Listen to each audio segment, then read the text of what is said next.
This is a big week. This could be a huge week for the S&P 500 and a couple other stocks that I'm watching. So let's start off with the market real quick. So up here to the top, it looks like on this weekly chart, we kind of rejected this breakout somewhat, but this is a nice hammer candle on the weekly chart. I think we could end up starting to reverse. The reason I am a little hesitant is because there's a bear flag happening on this daily chart. So we're kind of right at this line. We're also sitting with a bunch of volume. Kind of deters me to think that maybe we're going to end back up pretty bloody. So watch this rejection around 564. And then honestly, I don't think this looks that good. I have bad news. I think that this looks a little bit worse than I could probably predict. Unless it gets above this uptrend of 565 and runs towards this 570 this week, we might be in a little bit of trouble because if we reject this 563 and head down this week, we have room all the way down to 550. And this is a bear flag. So if we retest this, we're most likely flushing to this 540 support line that comes all the way back from September of 2024. So there's a lot of room down unless we're starting to reverse, because this volume candle right here on an uptrend signifies a little bit of a reversal. So that reversal could either be 565 breakout to above 570 or flush in. So just be super careful on any positions you have. I currently do not have any long options. I currently just have a bunch of share plays and I have one short-term option play, which is Meta. So I have Meta at 630 this week. So if the market does end up going, I'm sure we'll see the QQQ do the exact same thing. I'm taking a little bit of a risk here. It looks like we'll probably, like I said, bear flag. If we're weak, we're going to flush. So keep these levels in mind, 465 on the QQQ and on the SPY.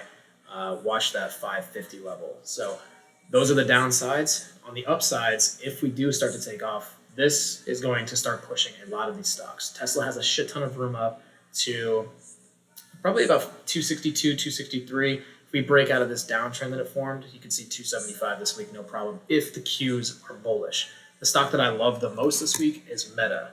Meta is still in this downtrend. I'm in these calls for this week. I think we can get back above this 610 and start pushing way above this uptrend or this downtrend. So we rejected the breakout last time, but on Friday we had a nice little end of the day.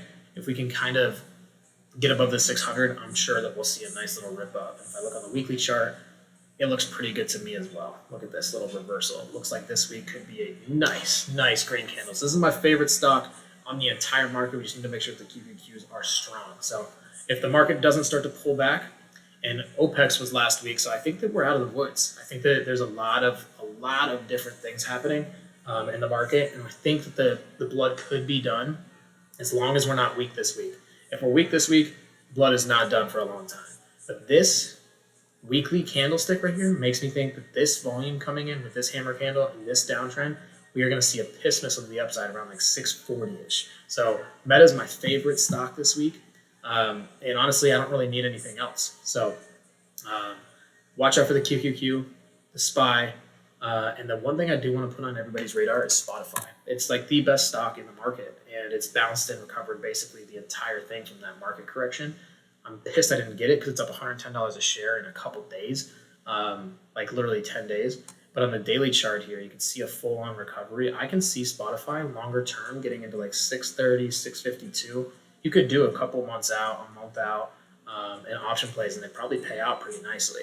So that's what I'm looking for, but I want to keep this video short and sweet. I want to call out Lulu. Earnings this Thursday. It's gotten crushed. Retail sales are probably not as strong as most people would think, but with this downtrend, if they end up beating their earnings play, this will be like a 20% return.